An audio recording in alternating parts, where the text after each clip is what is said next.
우리 현대 그리스도인들은 어떻게 하면 세상에서 성공할 수 있을까? 어떻게 하면 행복하게 살 수 있을까? 이런 종교적인 설교를 굉장히 좋아하고 인기가 있습니다. 그리고 또 어떤 분들은 굉장히 교리적이고 교훈적인 설교를 많이 하는데, 저는 이렇게 생각합니다. 우리 성도들도 눈 감고 아웅하는 그런 신앙생활을 할 수는 없어요. 현실을 똑바로 우리는 볼 수 있어야 됩니다.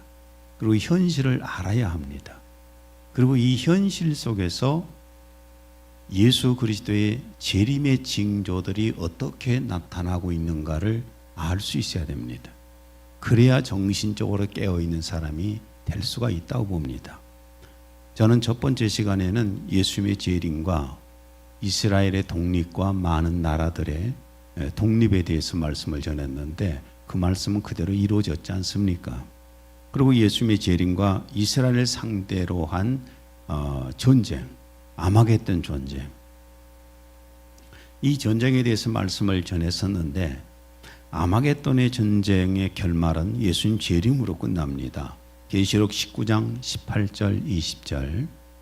왕들의 살과 장군들의 살과 용사들의 살과 말들과 그 위에 탄 자들의 살과 자유인이나 종이나 작은 자나 큰 자나 할 것 없이 모든 자의 살을 먹으라고 하니라. 그 짐승이 잡히고 짐승 앞에서 기적을 행하던 거짓 선지자도 그와 함께 잡혔으니, 그는 짐승과 더불어 그 짐승의 표를 받은 자들과 그의 형상에 경배한 자들을 속이던 자라. 이 둘이 유황으로 불타오르는 불못에 산채로 던져지더라. 이렇게 전쟁의 아마겟돈 전쟁의 결말은 금방 읽으신 말씀대로 끝납니다. 오늘은 예수님의 재림과 자연재해에 대해서 말씀을 나누려고 합니다. 물론 몇십 년 전만 해도, 아니 10년 전만 해도 이런 설교를 들으면은 별로 크게 와닿지를 않았어요. 먼 미래처럼만 생각되었었는데, 오늘 우리가 이런 설교를 들을 때에는 막연하게 앞으로 일어날 일이다 이렇게 볼 수가 없습니다. 예수님은 마지막 때와 주님의 재림 때에 있을 현상을 예언하셨는데, 오늘 11절 읽습니다. 곳곳에 큰 지진과 기근과 전염병이 있겠고 또 무서운 일과 하늘로부터 큰 징조들이 있으리라. 세계 곳곳에 큰 지진들이 일어날 것이고, 먹을 것이 없어서 식량난 때문에 굶주림이 올 것이고, 전염병이 일어나겠고, 무서운 일과 하늘로부터 징조들이 있으리라고 이렇게 주님이 예언을 하셨습니다. 오늘 이 분야에 대해서 한번 말씀을 나누려고 합니다. 지금 우리 지구는 산업화로 인해서 대기 오염이 엄청나게 심해졌습니다. 가스 배출로 인해서. 그리고 지구가 점점 뜨거워지고 있습니다. 온난화 현상이 일어나고 있습니다. 이것은 우리가 아무리 뭐라고 지식을 가지고 논하고 그래도 현실이 그렇다는 얘기입니다. 나의 어린 시절은 참 생각해 보면은 부족함 없이 살았던 것 같아요. 환경적인 부족함이 없이 산에서 뛰어놀고 들에서 뛰어놀고 바다에서 뛰어놀고, 들녘에 다니면서 목마르면 냇가에서 물 마시고, 바다에 가서 고기를 잡아서 그 자리에서 그냥 생선들 날골로 그냥 먹어도 괜찮았습니다. 제가 자랄 때는 그랬어요. 산성비가 아니기 때문에 얼마든지 비를 맞아도 걱정할 것이 없었습니다. 요즘은 밖에서 비 맞고 다닐 수가 없는 그런 시대잖아요. 그런데 지금은 보십시오. 매연, 황사, 미세먼지 이런 걸로 인해서 오염된 이 공기가 얼마나 탁합니까? 저는 앞으로 이런 생각을 해요. 주님이 만약에 더디 오신다면은 집안에는 큰 산소통을 놔야 합니다. 지금도 그렇게 산 사람들도 있어요. 그리고 개인적으로도 작은 산소통을 우리는 메고 다녀야 할 것입니다. 그런 시대가 지금 눈앞에 닥쳐 있잖아요. 풀 찐득이 두려움 없고, 우리 어렸을 때는 잔디에 누워서 밤하늘 저별은 내별 저별은 니별 막 하면서 이렇게 하기도 했잖아요. 지금 누가 잔디 밭에 누워 있어요? 큰일 나지요. 우리는 매년마다 한 번도 살아보지 않은 환경 속에 살고 있습니다. 한 번도 살아보지 않은 환경 속에서 우리는 살아갑니다. 근데 우리 인간은 굉장히 적응력이 좋습니다. 어떤 동물보다도 어떤 식물보다도 적응력이 좋아서 그냥 올 지나고 또 내년이 그렇고 내년 그년이 그렇고 그러면은 그냥 그렇까 보다 하고 적응하며 살아요. 그런데 우리는 매년 한 번도 살아보지 않은 그런 환경 속에서 살아가고 있습니다. 약 150년 전부터 사람들은 개발을 하기 위해서 엄청나게 나무를 잘라냈잖아요. 그리고 땅을 막 파냈지 않습니까? 창세기 3장 17절, 땅 또한 너 때문에 저주를 받으리라. 이 땅도 지구도 사람 때문에 저주를 받을 것이다 라고 말씀을 하셨는데, 세계는 산업화 공장들과 군수용품 공장들 이런 것들을 세우는데 경쟁을 했잖아요. 경쟁을 했고, 공장들이 품어내는 매연과 함께 화학 물질들로 하늘은 뒤덮기 시작을 했습니다. 그리고 어마어마한 자동차가 생산되면서 자동차에서 품어내는 이 가스 때문에, 매연 때문에 지금 어떻게 할 수가 없는 상황 속에 있잖아요. 전에는 서울을 한 번씩 갔다 오면 끔찍했어요. 서울 갔다가 이렇게 오면서 코를 풀면은 코에서 시큼한 것들이 나오더라고요. 그래서 내가 탤런트 신유에 가서 설교할 때 보통 하는 말이었으면, 나는 이러더라. 어떻게 여기서 사냐? 다들 이쪽으로 강주 나산대로 와라. 이렇게 내가 농담식으로 얘기를 한 적이 있습니다. 한번 사진 한번 작년에 봤던 건데 봐보세요. 저런 데를 내가 들어갔다 나온다는 게 끔찍합니다. 저런 데 들어갔다 나오는데 끔찍한데, 그래도 저기서 살면은 내가 그래도 서울에서 산다. 내가 그래도 강남에 산다. 이렇게 폼 잡고 다니잖아요. 그리고 땅들은 시멘트, 콘크리트 건물로 가득 찼어요. 사람들은 이 콘크리트 건물 속에 살면서 시멘트 냄새를 맡으면서 살아가면서 자랑스럽게 생각합니다. 시멘트를 얼마나 독하고 고급을 쓴 집에 사냐?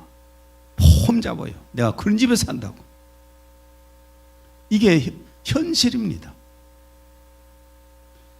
시멘트 콘크리트로 만든 건물을 철거하면은 그 폐기물은 얼마나 또 땅을 오염시키겠습니까?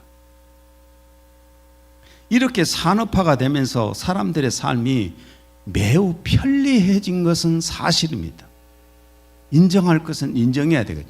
편리해진 것은 사실인데, 그러나 이렇게 편리하다고 좋아할 때 지구 위에 종말이 오고 있음을 우리는 알아야 합니다. 알 것은 알아야 된다는 겁니다. 자꾸 좋다는 것만 강조하고 있고 안 좋은 것은 아예 그냥 얘기를 안 해버리면 어찌 되겠어요? 대부분 끓는 물속에서 서서히 죽어가는 개구리에 관한 얘기는 다 들어서 알지 않습니까? 개구리가 처음부터 끓는 물속에 있었다면 튀어나오지 그 안에 있겠습니까? 서서히 뜨거워지니까 그걸 느끼지도 못하고 거기에 있다가 죽는 거지요. 이 이야기는 서서히 변화되어 가는데 그대로 변화된 것 같다고 적응하고 살다가 어느 날 도태돼 버리는 것을, 그것을 이렇게 은유적으로 표현을 한 겁니다. 지금도 사람들 그러잖아요. 이 사회가 변화되어 가고 있는데 변화되는 데에 그냥 그렇게 살아가다가 도태되는 사람들이 얼마나 많습니까? 이런 것처럼 영이 살아있고 깨어있는 성도라면은 지금 이 시대가 어디쯤 왔었고 앞으로 어떤 일이 닥칠 것에 대한 준비를 할 수 있어야 돼요. 오늘 내가 3끼 밥 먹었으니까 따뜻하게 잠잤으니까 시원하게 내가 뭐 살고 있으니까 이걸로 난 족하다. 아니요. 우리 크리스찬은 성도들은 그것이 아니잖아요. 우리는 내일이 있는 사람들이잖아요. 지금 지구 온난화로 지구가 이렇게 대기 오염으로 해서 온난화 현상이 일어나고 그래서 결국은 지구가 뜨거워졌습니다. 뜨거워지면 그럼 어떻게 될 것인가? 첫째는 지구 온난화로 기후변화와 기상재해가 일어나고 있습니다. 매년 우리는 한 번도 본 적이 없는 기후변화, 한 번도 경험해 본 적이 없는 이런 기상이변을 경험하고 있습니다. 어떤 것은 가뭄으로 사막이 되어버리고 어떤 것은 폭우로 엄청난 홍수가 쏟아지고 폭우로 홍수가 일어나고 산사태가 생기고 어떤 나라는 한 번도 눈을 본 적도 없는데 폭설이 쏟아지고 강추위로 사람들이 얼어 죽고 그리고 폭염과 산불, 우박, 낙뢰 등의 이 지구 온난화 현상이 막 곳곳에 나타나잖아요. 계시록 16장 18절 21절 번개와 음성들과 우레소리가 있고 또 무게가 한 달란트나 되는 큰 우박이 하늘로부터 사람들에게 내림에 사람들이 그 우박의 재앙 때문에 하나님을 비방하니 그 재앙이 심히 크미러라. 뭐 막 어마어마한 야구공만한 우박들이 떨어져 차 유리창이 막 깨지고 박살나고 이런 거 여러분 유튜브 뉴스나 이런 데 많이 보잖아요. 우리 어렸을 때는 상상을 못한 얘기잖아요. 우박을 오면은 우박이 쏟아지면 우박 받으러 다니고 그랬어요 우리. 근데 지금 머리통 깨지게 어디 받으러 다닙니까? 지금 그런 속에 살고 있어요. 올 여름은 지금까지의 모든 여름 가운데서 어쩌면은 최악으로 폭염이었을 겁니다. 40도가 넘었잖아요. 41도 뭐 어디는 45도까지 올라갔잖아요.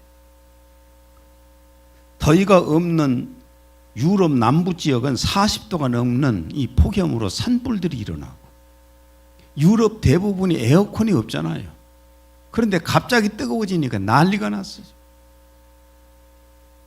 미국, 캐나다 등 북미는 극심한 폭염과 가뭄, 산불, 뭐 토네이도 정신없지 않습니까?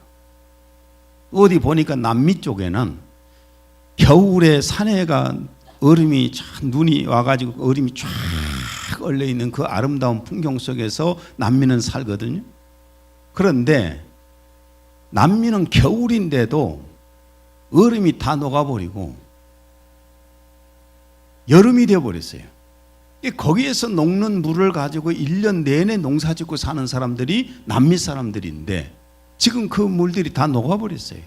그러면 가뭄이 오는 것은 당연한 거 아닙니까? 식수의 문제가 오는 것도 당연한 거 아닙니까? 이런 환경 속에서 어떻게 농사를 할 수가 있겠습니까? 과일나무, 채소, 과일, 채소 이런 것도 어떻게 농사를 하겠어요?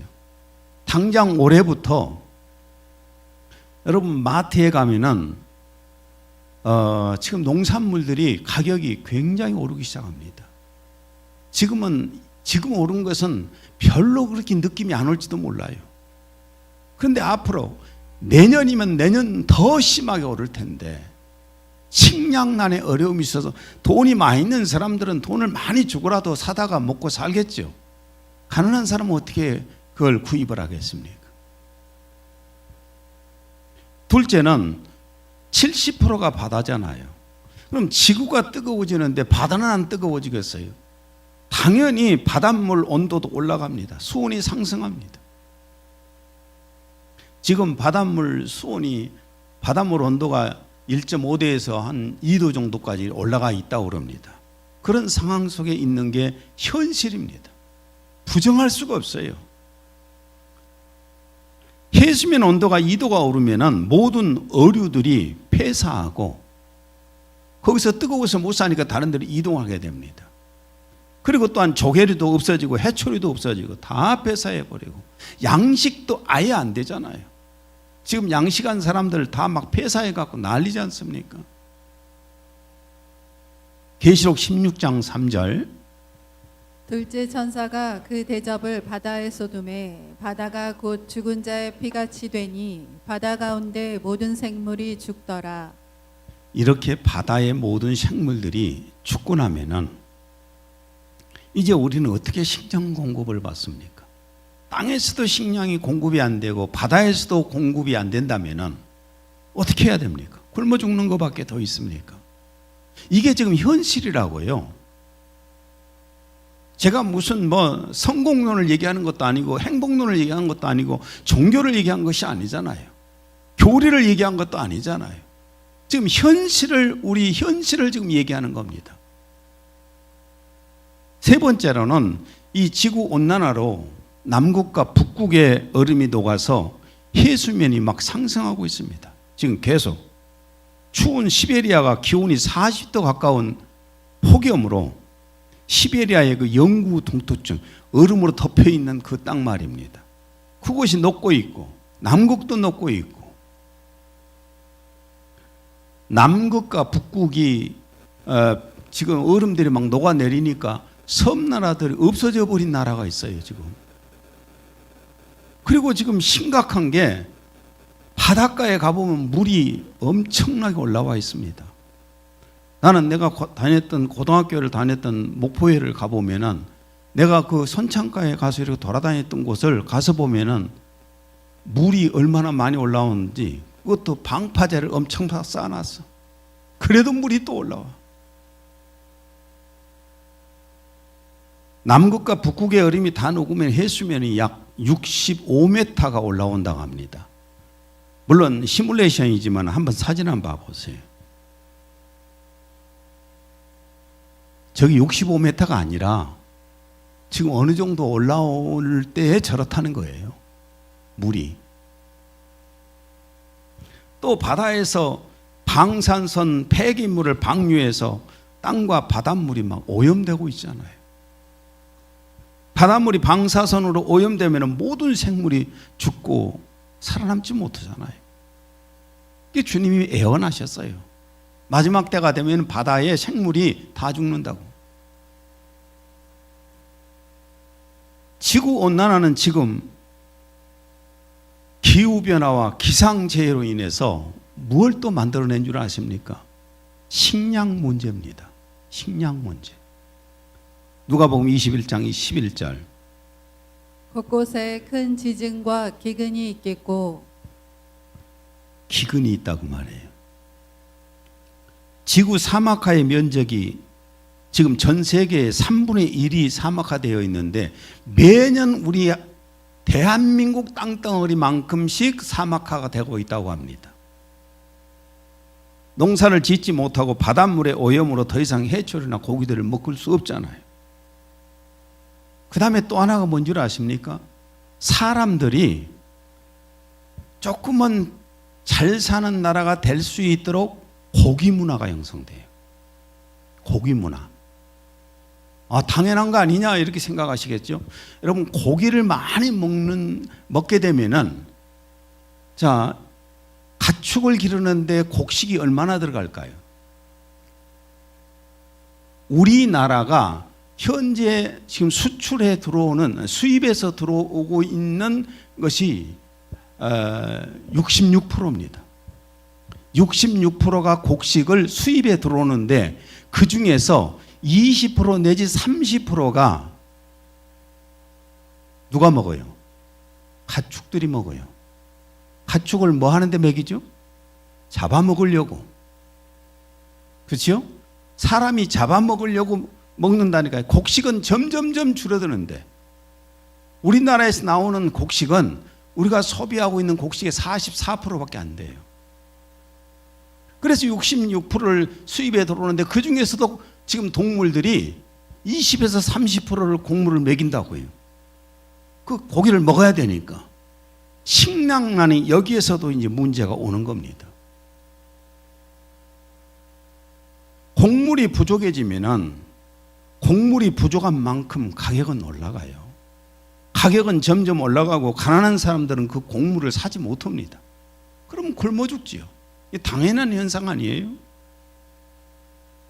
우리는 식량 위기라는 말을 들어도 별로 실감을 느끼지 않습니다.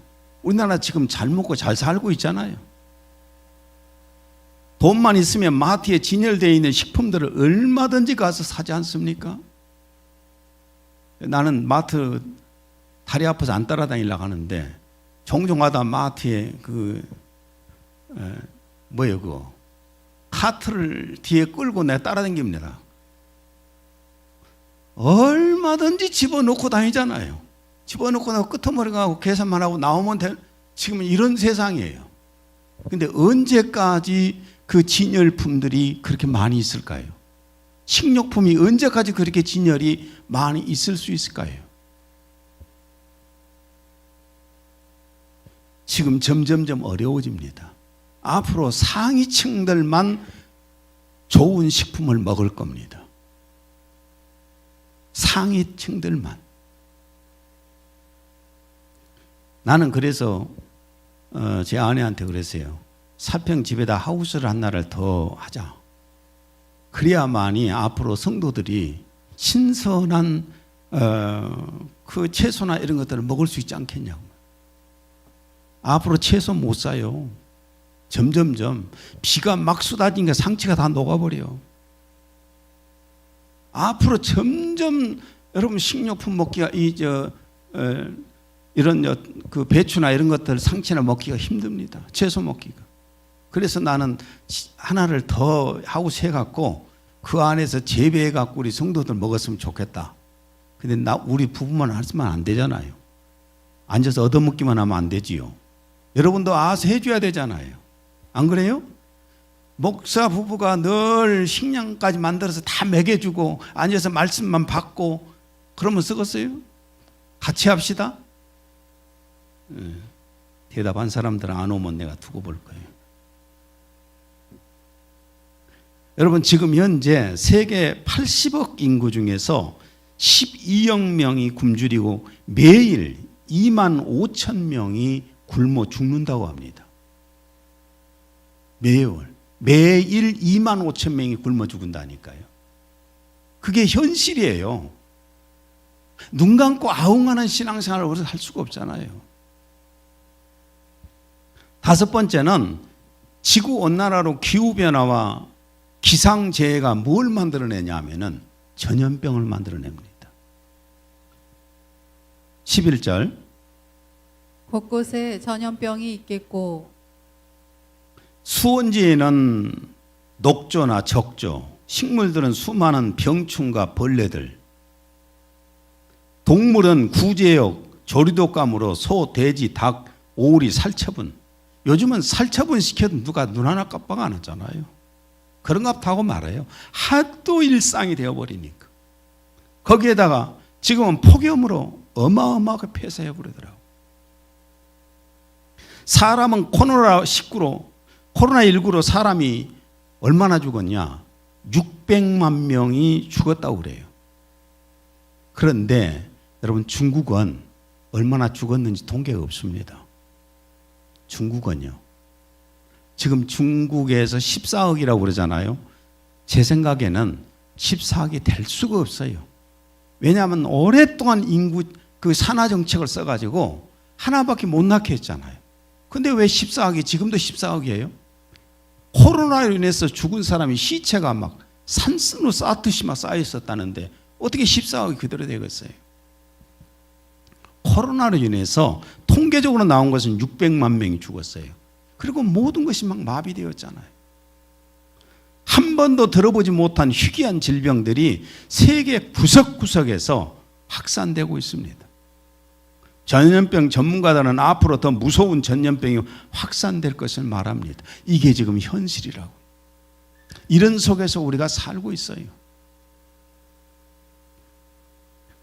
그러면은 인간들의 이 무분별한 지하개발로 어떤 재앙들이 일어나고 있는가? 첫째는 지하수를 엄청나게 퍼올리면서 지하수 흐름이 변화되고 있다고 합니다. 지하수 흐르는 공간에 물이 빠지니까 빈 공간이 되어서 싱크홀이 생겨요. 작년에 봤던 사진인데 한번 다시 한번 봐보세요. 저게 이제 하나 지금 보여드린 거지만은 수없이 일어난 거잖아요. 수없이. 대규모 강산, 지하터널, 지하철, 상수 등의 개발로 인해서 집안에 큰 영향을 줍니다. 지금 땅속은 지각이 뒤죽박죽 변하고 집안들이 약해지고 있어요. 핵폭탄 실험을 하면 깊은 지하 땅굴 속에서 많이 하잖아요. 그럼 진동과 압력은 토양이 이동하거나 집안을 약하게 만듭니다. 그리고 이런 지하 개발로 말미암아서 지진의 빈도가 높아지고 있습니다. 세계적으로 지진이 일어난 빈도가 최근에 엄청나게 심하게 일어납니다. 지진 우리나라에서는 많이 지금 안 일어나고 있으니까 별로 감각이 없잖아요. 무감각하죠? 일본은 얼마 전에 며칠 사이에 지진이 약 몇 번 정도 일어났을까요? 1000번이 일어났어요. 1000번. 살겠어요, 사람이? 7월 30일 날 러시아 캄차카 반도 바다에서 규모 8.8 지진이 일어났고 또 쓰나미가 4m가 일어났잖아요. 이게 예전에 있었지 않았던 일들인데 갑자기 20세기 돌아서 일어나던 21세기 돌아서는 엄청나게 심하고 있어요. 세계 구석구석에서 화산 폭발이 지금 일어나는데 지금 화산 폭발이 하도 많이 여기저기 일어나니까 사실 뉴스를 통해서 다 기억도 못 하겠어요. 화산이 한번 폭발을 하게 되면 막 몇천 킬로미터 올라가잖아요. 화산재가 막 사방대로 날리지 않습니까? 이것은 예수님의 재림이 임박했다는 것을 보여주는 사인입니다. 인류의 마지막 지진은 지구 땅덩어리 전체를 바꾸는 슈퍼 지진이 일어납니다. 앞으로 큰 슈퍼 지진이 일어날까요? 안 일어날까요? 100% 일어납니다. 이건 내 말이 아니고 주님 말씀입니다. 계시록 16장 18절 20절. 그때 번개가 치고 천둥이 울리며 인류 역사상 일찍이 없었던 가장 큰 지진이 일어났습니다. 큰 도시 바벨론은 세 조각이 나고 세계 각처에 있는 도시들이 파괴되어 폐허가 되었습니다. 그리하여 섬들은 다 사라지고 산들은 평지가 되어버렸습니다. 이게 얼마나 무서운 지진입니까? 예수님 빨리 오셔서 우리가 가야지. 이런 지진을 이 땅에서 견디면 어떻게 견뎌내겠어요? 나는 예수님 오시면 갈랍니다. 부활돼서 갈랍니다. 남으실 분 손 있으면 손 들어보세요. 이 건물 드릴게. 이 건물이 여러분 얼마짜리인 줄 아세요? 엄청나게 비싸잖아요. 이 건물 드릴 테니까 이 땅에 남을 사람. 나는 갈랍니다. 예수님 오실 때 부활되어서 갈랍니다. 정신 바짝 차려야 돼요. 그러면 앞으로 인류는 이 당면한 문제들을 스스로 해결할 수가 있을 것인가? 어떤 학자들은 인류학자들 나와서 말하기를 앞으로 이렇게 이산화탄소 이 가스가 계속 이렇게 만약에 나오게 되면은 지구의 인류가 한 40만 정도로 40억 정도로 남을 것이다. 이게 반이 죽는다는 거예요. 그래도 못 줄이게 되면은 인류는 멸망한다. 이렇게 표현들을 해요. 근데 교회에서 조용해요. 교회는 행복론을 주장합니다. 교회는 자꾸 사람들의 성공론을 이 세상에 성공만 하라고 합니다. 이런 거 자꾸 종교적인 어떤 교리만 가르칩니다. 이러다 보니까 교회는 잠잠해요. 근데 세상에서는 떠들고 난립니다. 인류의 종말이 왔다고. 마지막이라고.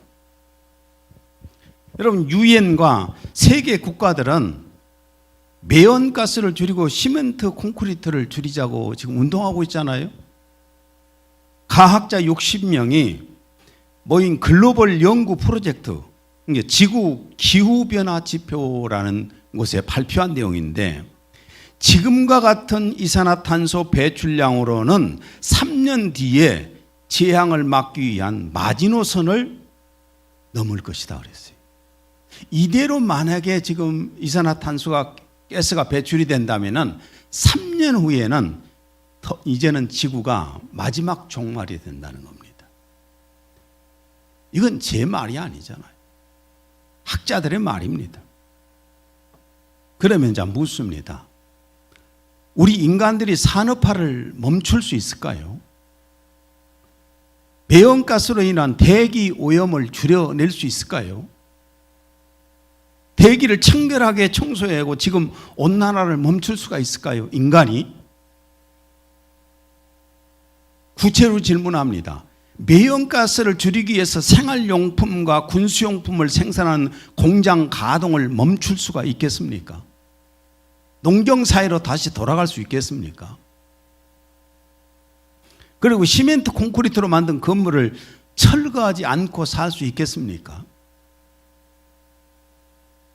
자동차 공장의 가동을 멈추고 자동차가 없는 세상을 만들 수 있겠습니까? 자동차 없으면 어떻겠습니까, 여러분? 자동차 없으면 영광까지 출퇴근 못 하고 있잖아요. 김영선 집사, 자동차 없으면 어떻게 되겠어요? 좋겠지요. 전주까지 어떻게 다녀? 여러분, 자동차 없는 세상 어떻게 삽니까? 인간이 그걸 막을 수 있겠어요?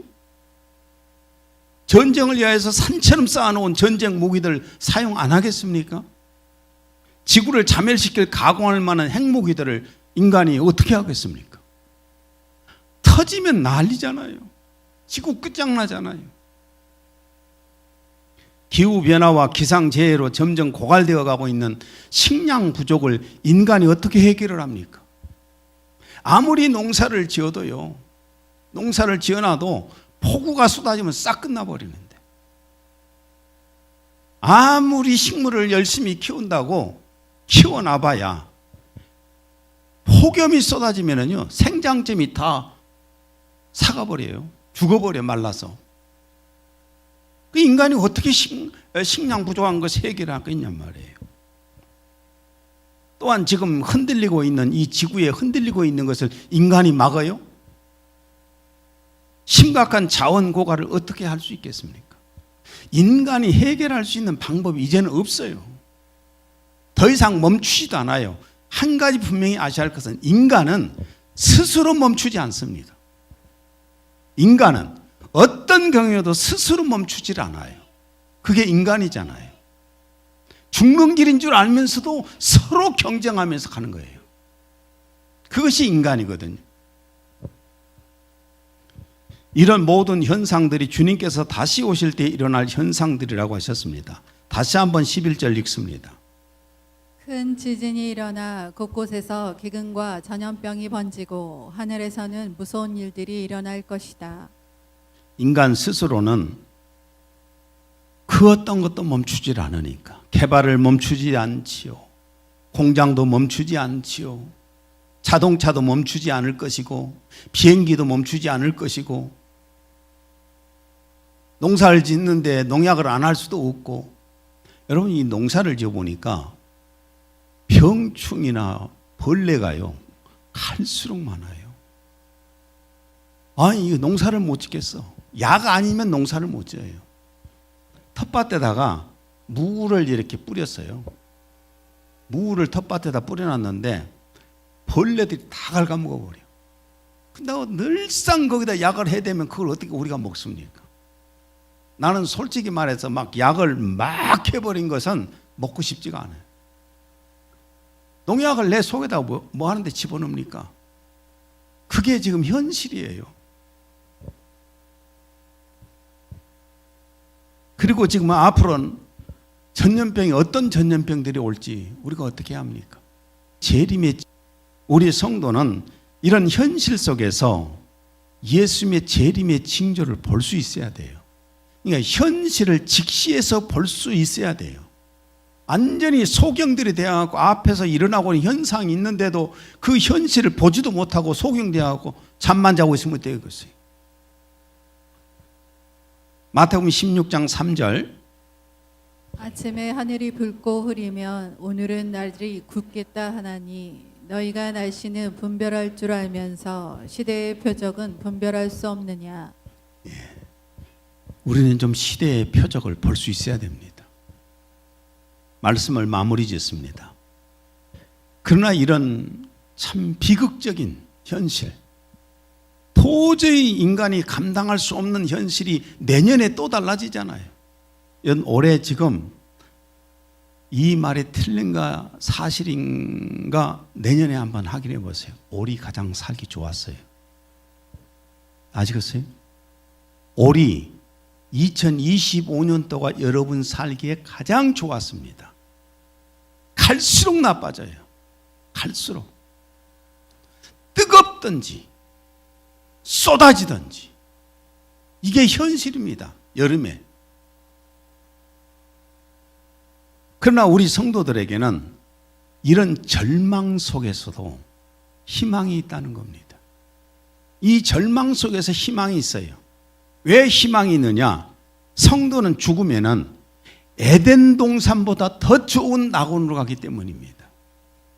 고린도 후서 12장 4절 그가 낙원으로 끌려 올라가서 말로 다 설명할 수 없는 말을 들었는데 그것은 사람들에게 말하도록 허락되지 않은 것이로다. 낙원이 바울 사도가 가서 봤는데 체험했는데 말로 표현이 안 돼요. 그렇게 좋아. 근데 예수님이 재림에 오실 때 이 땅에서 바로 주님을 만나러 가면은 낙원으로 안 가고 예루살렘으로 갑니다. 새 예루살렘. 그래서 나는 가능하면 목회 끝나고 주님이 좀 데려가셨으면 좋겠어요. 그래서 낙원 한번 보고 부활되었으면 좋겠어. 솔직한 심정으로. 낙원에 갈 수 있으니 우리에게는 소망입니다. 그 다음에 예수님 재림하실 때에 신령한 몸에 부활의 약속이 있다는 겁니다. 고린도전서 15장 52절 마지막 나팔에 눈 깜짝하는 순간에 그러하리라. 나팔 소리가 나면 죽은 자들이 썩지 아니하는 몸으로 일으켜지며 우리도 변화되리라. 분명히 우리가 썩지 않을 몸으로 부활된다고 약속하셨습니다. 데살로니가전서 4장 16, 17절 주께서 호령과 천사장의 음성과 하나님의 나팔 소리와 함께 하늘로부터 친히 내려오시리니 그러면 그리스도 안에서 죽은 자들이 먼저 일어나고 그리고 나서 살아남아 있는 우리도 공중에서 주와 만나기 위하여 그들과 함께 구름 속으로 끌려 올라가리니 그리하여 우리가 영원히 주와 함께 있으리라. 예수님 오실 때에 성령이 안에 계시고 하나님이 생명이 있는 사람은 부활됩니다. 부활돼서 주님 앞에 가서 주님을 만나고 새 예루살렘으로 가서 살게 됩니다. 그러나 그 안에 주님 오시기 전에 내 몸에서 영혼이 빠져나가면은 낙원에 갈 수 있다고 말해요.